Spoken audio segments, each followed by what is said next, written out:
Okay. This should be the last part of the intro.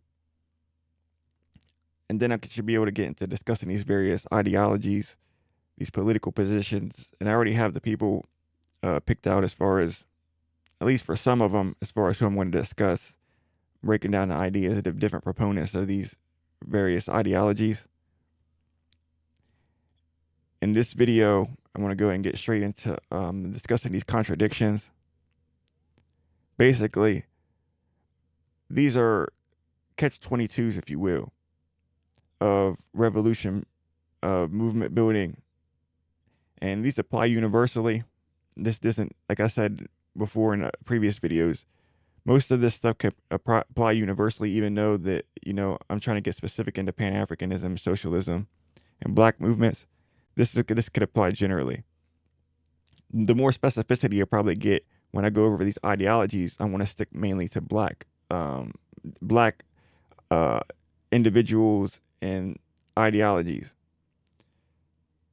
So to start, I'm just going to go ahead and explain what I explained in the other video about the issue with Marx, as far as the transition from Marxism to, if you want to say black Marxism, or if you want to say black radical tradition, or those type of individuals that I mentioned, Du Bois and Fanon.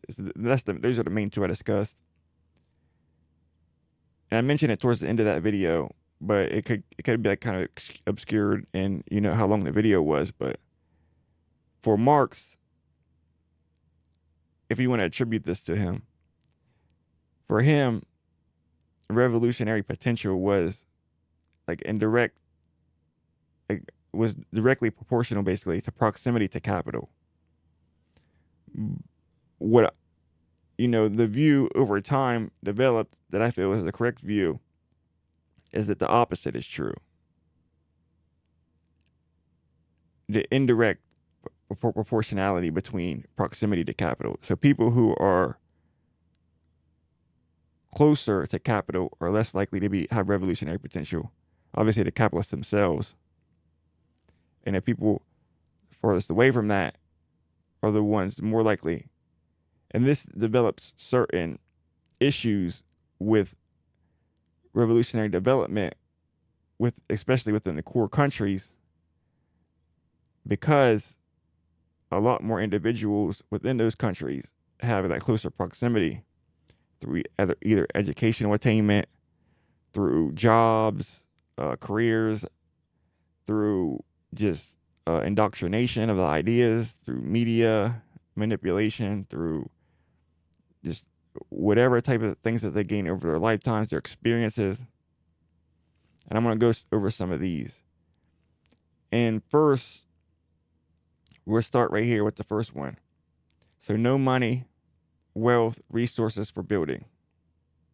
Okay. This is very important, because if you go back and look at the history of movements, but this is going to be specific to black movements, but I mean, this could be the case for, as far as like poor white, working class, lower middle class. You need particular resources for building media apparatuses, for disseminating information, for education, for the money necessary for your daily lives. It doesn't matter if it's resources for mutual aid. It doesn't really matter for what, but any type of things for building, you're going to need at least some resources, at least something, even connections to people, even human, resources, as far as, interactions between other people, having, people who you could rely on for, support, people who you could rely on for, organization building, people who you could rely on for as far as ideas and just aid in various situations, even if it's intellectually. That, obviously, the farther you are at the bottom of society, the less likely you are to have access to those things. Whereas the farther up you are in society, the more likely you are to have access to those things. Which creates, obviously, that catch-22, because the people who have access to the resources are the ones that's less likely to utilize those resources for revolutionary means. Okay. And what I want to pull up here is basically one of Du Bois' quotes from his, this would be from his, one of his autobiographies or memoirs, or whatever you want to call them. And this is going to be about the NAACP, because he recognizes this specifically. And I'm pretty sure I got it highlighted towards the end. The largest measure of united effort and demand for Negro rights was attempted by the NAACP in the decade between 1914 and 1924. The difficulty, even in that case, was a matter of available funds. That's what I was getting at. The colored people are not today able to furnish enough funds for this kind of campaign against Negro prejudice, which is demanded, or at least the necessity of large amount of contributions is not clear to a sufficient number of Negroes. Moreover, even if there were the necessary unity and resources available, there are two assumptions usually made in such a campaign, which are not quite true. And that is the assumption, on one hand, that most race prejudice is a matter of ignorance to be cured by information, and on the other hand, that much discrimination is a matter of deliberate deviltry and unwillingness to be just. Admitting widespread ignorance concerning the guilt of American whites for the plight of Negroes and the undoubted existence of sheer malevolence, the present attitude of the whites is a much more the result of inherited customs and of those irrational and partly subconscious actions of men which control so large portion of their deeds. Attitudes and habits thus built up cannot be changed by sudden assault. They call for a long, patient, well-balanced, and persistent campaign of propaganda. Right? And the latter part, not really as relevant as the first part. The latter part was basically him realizing that it was going to take him a lot longer than what he thought for his type of campaign of, ideas through the Crisis magazine. He realized that, that wasn't going to work. It was going to take a way bigger effort than what he was able to do himself through the Crisis and what other people were able to do through their own work as far as shifting people's views, right?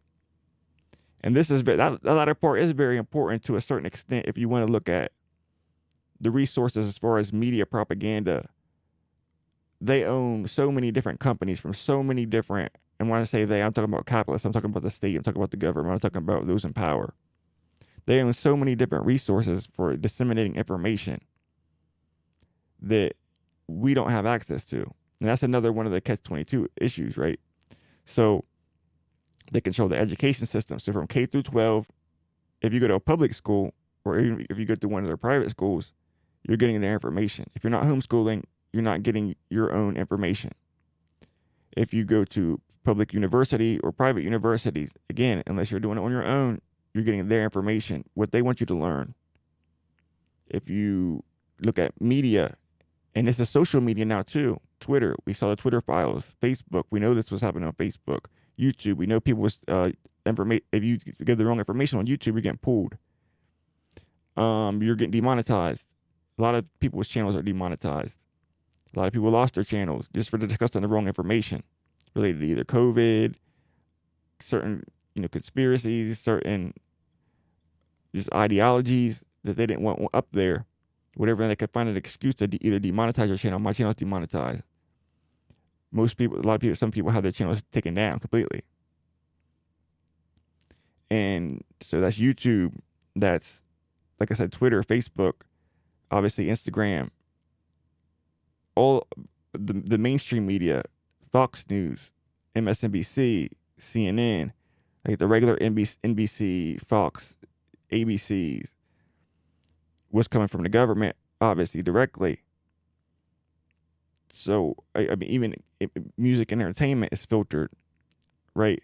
So, in all these different areas, you have all these different propaganda outlets and changing people's ideas daily. And this works for everybody, right? A lot of people, one of the things that you have to keep in mind is that you can't, kind of imagine yourself immune to this propaganda, right? I know that I'm affected by it. And I'm, try to stay on top of this stuff, try to, see it from all angles. But I know that either I can be affected by propaganda. There could be stories put out to manipulate me that work, things I believe that are untrue, because they knew specific people from a specific ideology would be have more propensity to accept particular ideas as presented, and they could present the wrong ideas and have people caught up in, false stories, false narratives, like, you just like kind of red herrings to get them deviated away to the side as something real quick while something else is happening, or to get them caught up to make them look stupid, to make them look like they believe something that was crazy and then improve it wrong and stuff like that. So the discredit movements, right? And then, but the main part of this, so relevant to what I'm discussing here, is the top part, the available funds. That he realized this quite early on, and this is part of the reasons why he joined NAACP, even though that I think he should have known at that point in time that it probably wasn't the greatest of ideas. But he wanted a crisis, and he thought that this campaign of propaganda, but would work, but it wasn't large enough. And even with the money that he was able to get through the philanthropists, white socialists that gave him the money through the NAACP, that wasn't even enough. So that was a very early realization that you're really only going to have enough money to support a very small effort when we need the resources to support large effort. And I'm not saying this to say, this is impossible, but I'm saying that to show the particular the issues with it. So when you frame your own habits and your own ideas about how you're going to go about affecting change, you keep this in mind. If you think that you could start your own social media platform, if you think that you could, like I'm doing here, there can be no illusions that me doing this and helping, spread information is going to help, right? It has to be very, very many people doing this. Like everybody has to do this. So every person I affect through this has to do this and spread it to other people. And then they have to spread it to other people, and they have to spread it to other people. And you have to build. It can't just be, oh, well, this person does spread this information. They're doing a good job. They could maybe they're not doing a good job. It doesn't matter. It is just, it has to be a widespread effort, because what you're going up against is that CNN, they don't stop working. MSNBC doesn't stop working. These are 24-hour news cycles. Schools, that takes up probably the vast majority of young people's lives. By the time you graduate college, that's where you spent the majority of your time. Your ideology is nailed in. They got you. So breaking through that is not impossible, obviously, because people do it, all the time. But it's difficult, and it's difficult without a persistent effort and well planned. This is very important too. Well planned and persistent effort, long and patient, which I don't think we have very long now. I don't think we could be very patient now anymore. But it still has to be well planned, persistent, and precise. Precision, right? And planning. So let me go back to this. Okay, this is controlled white supremacy and capital, what I just mentioned when I said they. And getting access either through own activity or through others is dependent upon adherence to dominant society, right? So also, when Du Bois was in the NAACP, he was kicked out of the NAACP. And why was he kicked out of the NAACP? Because he started pushing Marxism more. He started pushing Pan-Africanism past where they wanted Pan-Africanism pushed. He started pushing for cooperatives. He started questioning the idea of what they ended up calling, integration, which I don't like the term. But he ended up questioning the idea of, do we need to oppose segregation at the expense of our institutions, which we already support? And do we need to do it in such a way as to not really challenge, the dominant society at all? So that's very important. Once he started questioning things like this, he immediately got the Crisis magazine editorship stripped. And then after that, he's basically forced out, because that was the entire reason for him even being part of the NAACP probably in the first place, was so he could, have this access to this organizing platform and this propaganda platform to try to make change, right? So a note post, okay, most movements are set up as controlled opposition from the start. Actual strategy would not then would would not be then to not work with white people, for example, if we're talking about black movements in coalition, but to make it dependent on them joining what is right and coming to your side. Now that goes back to the NAACP too. All those type of movements were controlled opposition. This is basically 2 points. If you look back on the history of movements, they were either infiltrated very fast or from the beginning they were already controlled opposition. And I think this is pretty clear if you review movements. I'm not going to do that here because that's not the point of this particular video. But I think if you go back and look at a lot of movements that you think were okay, they end up not being, right? Or if you thought they were okay at that moment, they ended up not being okay. Like the Black Lives Matter movement and such, like the NAACP, right? So that's very important. And the latter part about coalition building, like you can never just write off and say you don't want to build a coalition with, certain groups. But if certain groups have that proximity to capital, they have to show, and they have to show and prove their adherence to revolutionary values. It's not, and this is for everybody. This doesn't matter just according to the class status or anything like that. You have to show your adherence to revolutionary values, not the other way around, right? So you don't have to show your loyalty to people who probably want to see your demise anyway. You don't have to show your loyalty to people who don't show that they have the same agenda as you, the same attitude as you, the same goals, the same aims, the same enthusiasm, right? They have to come to you, right? You have to draw the line in the sand to say, these are my values. And you have to come closer to over here. Because these values over here, I can't accept. And I can't come closer to you trying to build a coalition when that's just going to lead to my own demise anyway. I might as well just stay over here and just kind of die on my own square. That's very important as well. Okay, so because of that, most people who are revolutionary have less access to resources, right?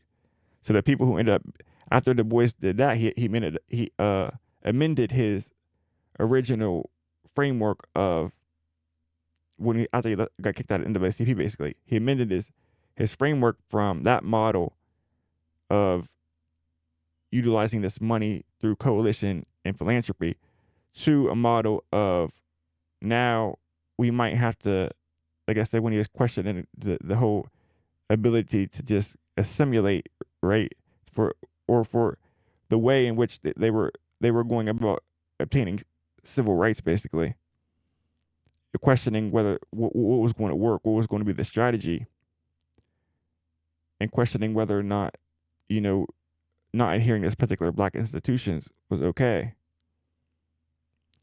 With that, he had to develop a strategy of basically, cooperatives that from the set, are going to be poor, are going to have to come from, working class, poor roots without very many resources to start out with. You're going to have to struggle sort of in the beginning, maybe for a very long time, for however long, in order to then take off, right? And all this goes back to one, right? But because they have access to because that most people are revolutionary have access to resources and less educated, right? So this is true as well because,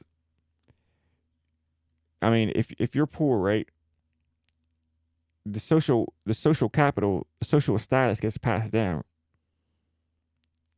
It's harder for social mobility to go from the bottom to the top than it is for them to go to the top to the from the top to the bottom, right?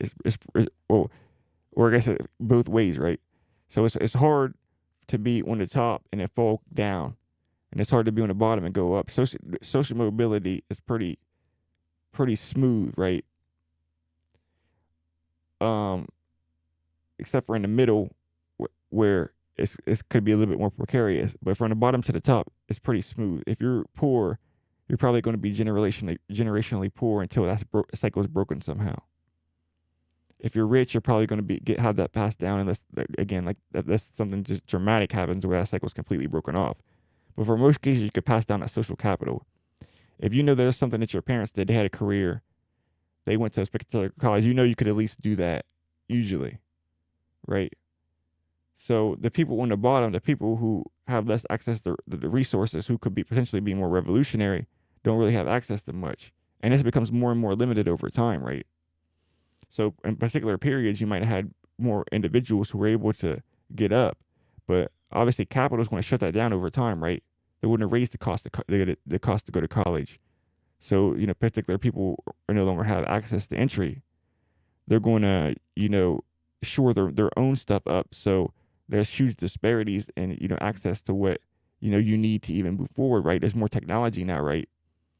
So now you add cell phones into the mix. You add things like the internet into the mix, right? We saw this during the pandemic, for example, when poor children were having a problem keeping up because they didn't necessarily always have access to that technology in their homes, right? So you could see this type of stuff where you get more and more stuff added in, so where now you might not even think about going to college because the costs are so high, and you don't have this extra inheritance to go off of, right? So this is a very important point too. They're more revolutionary both because they lack resources, while also lacking resources because they're revolutionary, right? So if you become revolutionary, you might lose access to even what you had, right? You saw this with Malcolm X, right? When he out of the Nation of Islam, he lost a lot. They firebombed his house like towards the end of his life. He was basically was with nothing at that point. We saw this with Martin Luther King. When he started going maybe in a different direction. Some of the people who he was closer to started going in an opposite direction as far as some of his core contributors to the movement that he was with before he kind of started questioning Vietnam and getting more socialist in his viewpoints, right? So you could lose your job, like I said, like the boys got kicked out of NAACP, like Malcolm got kicked out of the Nation of Islam, like Du Bois when he got kicked out of the university system. So like a lot of the people during like Marxist time when they got kicked out of the university systems. So you can get kicked out of the mainstream, like people who get their YouTube channels demonetized, like people who lose their jobs because they didn't want to get the COVID vaccine, like right. So the more revolutionary ideas that you could potentially have, the more you end up having to be kind of individualized on your own. So now you got to start your own business. You got to start your own outlet. You got to start your own education. You got to start your own websites to disseminate information. You got to start your own social medias. You got to start all this stuff because if you start showing revolutionary viewpoints, the amount of resources that you have access to within mainstream society are going to be diminished, right? So this is another one of those catch-22s, right? And like I said, it works proportionally to how revolutionary you are, right? So if you just have a YouTube channel and you're just trying to sell products like a capitalist, you can make billions of dollars. You could, well, not maybe, I mean, maybe close, right? You could make a lot of money for Google, especially. You could make a lot of money for them, right? But you might be a millionaire, right? You can at least be a millionaire, right? If you have a solid, there are millionaires who off YouTube, right, basically selling stuff, right?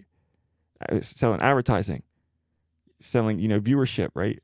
But they don't have revolutionary channels. They're not selling millions trying to talk about overthrowing the system, right? And if they did start talking about overthrowing the system, then they'd be demonetized, they'd be cut off, and they had to find a new outlet, right?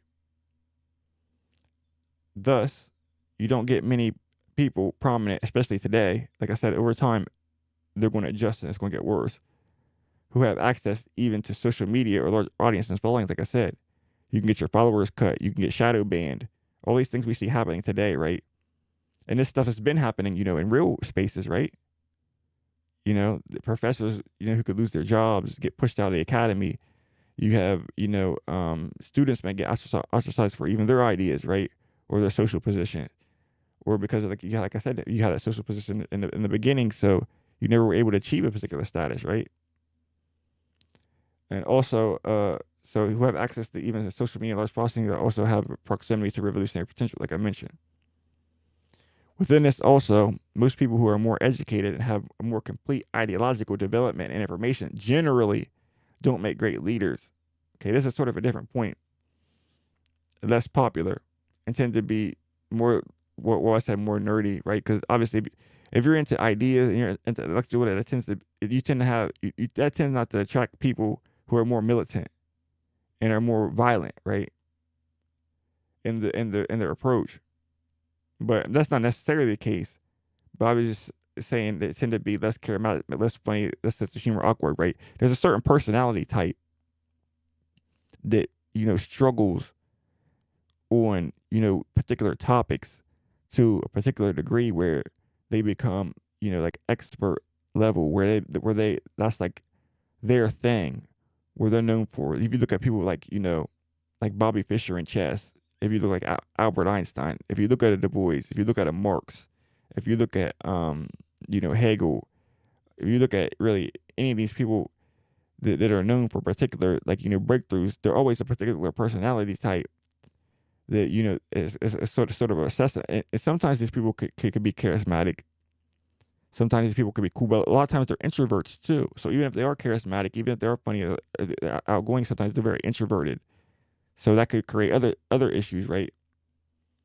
But my main point there is, in general, right? This is a generalization. What you see is, and this goes on to the next one. What you see is people generally aren't attracted to the information, right? The information isn't what people are attracted to, as much as a sense of identification, group inclusion, motivational speak, platitudes, and things to boost energy and enthusiasm, which is pure, boring informational content inherently lacks, right? So when Malcolm X says things, right, people gravitate towards their feeling around the ideas more than they gravitate towards the intellectual side.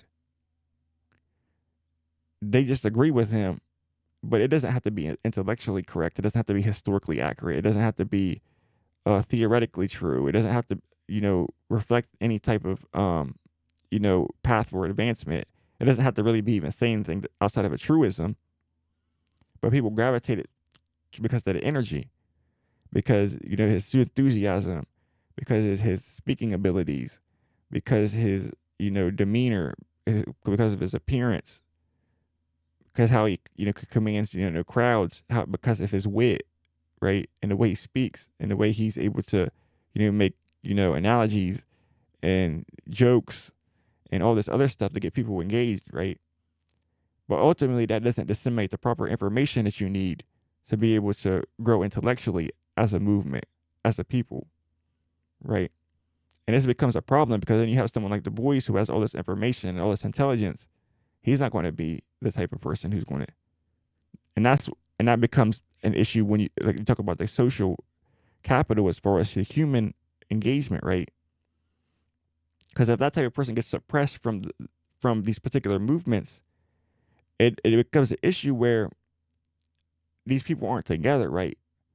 So this person has this skill, right, the intellectual, but they don't have the the force of disseminating that information and organizing. But then you have this person who has the organizing skill, but they don't have the intellectual aspect. And you got this person who has like the militant, you know, aspect, but they don't have maybe the organizing or the intelligence aspect, right? And that's not to say that one group is better than the other groups. That's just to say that you need all these groups working together, but inherently in this type of system, that doesn't necessarily work. And we see this they call it social distancing for a reason, right? Because their objective ultimately is to distance people socially such that you don't have these people together. And I see people post this on Twitter and stuff all the time where, and I noticed this, right? They're boxing people into groups where certain individuals who already think alike are being drawn to individuals who think alike. There's very few people who are stepping outside of their intellectual spaces, right? And they might have an umbrella, a big umbrella, right? So they might be, I deal with black issues, black political issues, but they might not be drawn for many people from black entertainment. They might be appealing to an older crowd. They might not have too many of the young people in there as far as the content that they want to gravitate towards. They might, a particular movement might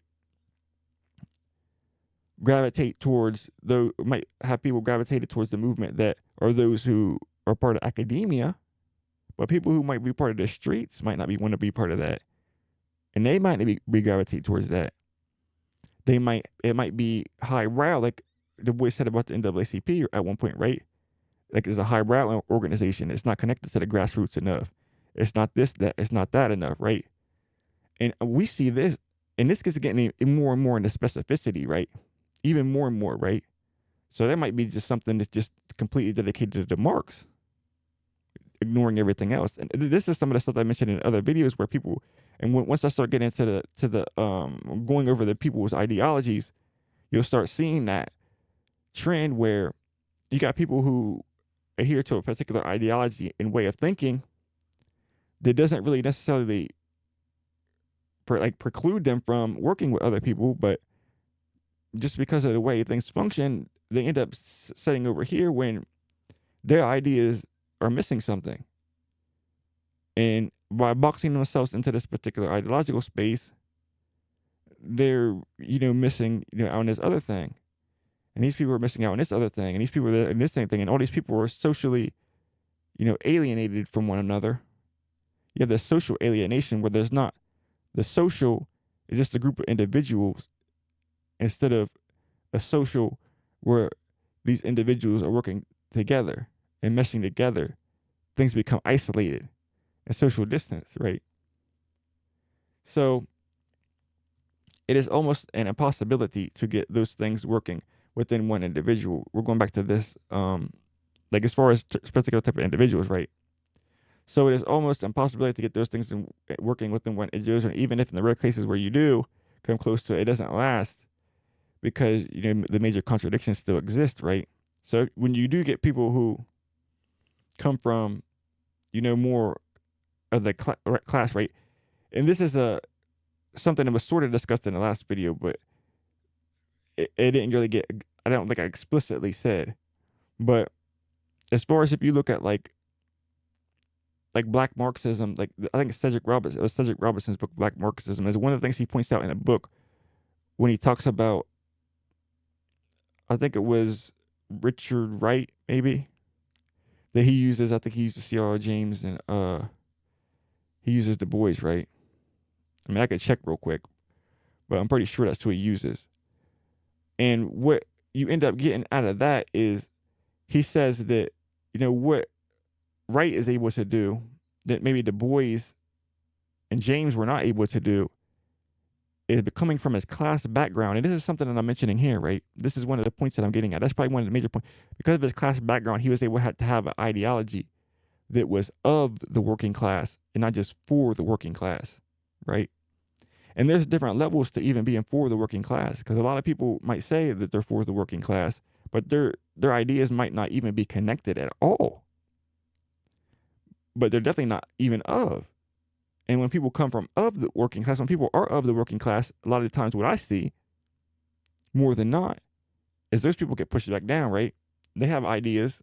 We're not worried about those ideas. We're not worried about your thoughts, because we have the answers.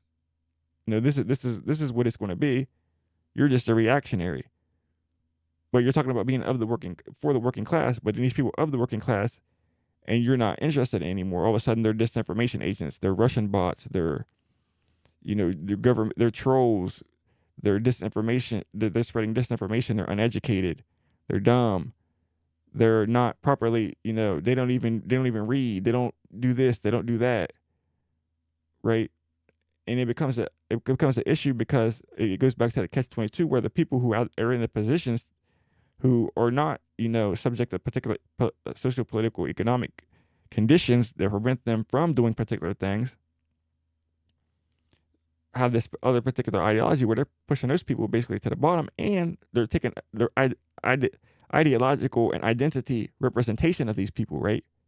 So they're speaking as if they're from that class, but they're not from that class. And this is going to come up when we get to the later videos as well, right? And Fred Hampton, Tupac, you see one of these things that a lot of these people have in common. You could probably throw Malcolm in there. You could throw Malcolm in there. One of these things that these people all have in common is that they were assassinated relatively quickly in their lives. pretty young, and that's pretty consistently, right? And Malcolm might not have been as young, but he was pretty young in his career as far as his politics outside of the Nation of Islam, because he was on the outside of the Nation of Islam for maybe like a year, right, before he was assassinated. And so because of the ideological frameworks tied to political, economic, social, etc. frameworks of dominant society and access to resources, social status, class status, etc., being tied to that on the other side, those who with access tend to have ideology that favors more in line with the dominant society. So university education, professional managerial class, and petty bourgeois. What I already mentioned, right? So you got these people who representing the ideas of the working classes. So they say, right? And they're looking at the masses. They're talking about the masses. They're using language talking about masses. They're talking about, bringing on all this support and coalitions and all this other stuff. When in general, they're just speaking on behalf of, the university educated. They're speaking on behalf of academia. They're speaking on behalf of, a professional class. They're speaking on behalf of petty bourgeoisie. As far as if you go back to the videos on class analysis, right? When I talked about the Marxism and talk about class, there's a lot of people coming from a particular middle class that's trying to represent the lower class instead of the lower class representing themselves. And that becomes a catch-22 as well with the movement building as far as ideology, the proximity to the ideology. Because like I said, and this is it, right? What you're going to notice, if we could just define it in the one thing like I defined earlier, is that the revolutionary potential is indirectly proportional, not directly proportional. So the closer people are to the farther away that they are from capital, farther away they are from capital, closer they are to the revolutionary potential. The closer they are to capital, the farther away they are from the revolutionary potential. And the people who are farthest away from the revolutionary potential, usually within the core societies, have way less access to resources. But this is the case even in others, right? That's part of like the pitfalls of national consciousness, right? Like who gets to represent what is the nation? Who gets to represent those ideas? But that's the same with class. Which is like I said, this is going to be coming through. This is the same with class. So when you talk about class reductionism versus race reductionism, like who gets to be the people when they're talking about we represent black power? Is it the poor, uneducated, people in the streets, right? Street educated, street knowledge? Is it, or is it the individuals from the university setting that go, to be part of the struggle, right? Is it the people in the grassroots, or is it the people who call themselves, grassroots organizers who are trying to go organize the grassroots, right? Like who's getting to speak, whose ideas, and it doesn't matter who speaks, right? It matters whose ideas are being put in front and whose ideologies are being in front, or is it being co-opted, right? And that's very important as well. And to finish, this is pretty much it for this one. This one was way shorter, hopefully, than the last ones. Once I edit it and stuff like that, it should be good. But one of the last thing that I want to discuss is the Malcolm X, because this is going to the juxtaposition here is going to be towards Du Bois and Malcolm X, right? And we see this over Du Bois's lifetime, where he had to evolve over a lot longer part of his movement life, right? Because he was, in the movements when he was in his 30s from the Souls of Black Folks and NAACP, and then he, ends up getting kicked out of the NAACP, and then he ends up, becoming, more, communist as time goes on, more and more, right? So he starts out pretty liberal, then he moves into the more communist or socialist. Basically, he moves into more socialist first, and then a lot more communist. Towards the end of his life, he becomes more and more radical. But the thing is he had to go through a lot of these experiences so he could personally see the issues with the proximity to those particular ideologies, right? That he had, right? The good experiences that he had, that blinded him from the bad experiences of being able to question the system until, something hit him in the head to be able to see it. So the first thing I could go take a look at is this, and this should be quickly. This should be towards the beginning of the book. This is going to be just a juxtaposition of the way Du Bois got treated that prevented him, right? And he says this explicitly. My high school principal, Frank Hosmer, he suggested, quite as a matter of fact, that I take the college preparatory course, which involved algebra, geometry, Latin, Greek. If Hosmer had been another sort of man with definite ideas as to the Negro's place and had recommended agricultural science, I would doubtless have followed his advice had such courses been available, right? So he would have followed that path. And what path would he have followed? Probably the same, he would have followed a different path. It probably would have kept him from even, getting to his prominence, right? Just because of the social relations that existed within society, right? That's my point. Very few people existed like the boys, right? Very few people came from a particular background where they're able to even evolve their ideology, right? Because if the boys would have even had a different upbringing as far as, who, like, his family was near, right? Because he grew up, and I'm not going to go to this part, but as far as, from his youth growing up in, a multi, racial setting, but still with, like the ties of, segregation and the issues with race in America, and, the issues, we're not with, the poverty and stuff like that, right? And being able to go up out of it, right? He was able to maintain the particular ideology of, blackness and poverty, even when he got to a more higher status, right? And that was able to excel him, but he was able to get to that higher status because, and other people, and he was able to have more inclusive ideas because of that earlier on, where Malcolm X had to take the opposite route. He had to get, he got shut out early. So he was opposed to the system more readily, but then he had to build up his intellectual side to where he had to come back around to a more universalist approach to it, as far as a less, like just anti, for like the anti-white sentiment, like, the white man is the devil type sentiment, right? So let me see if I can bring this up. There it is.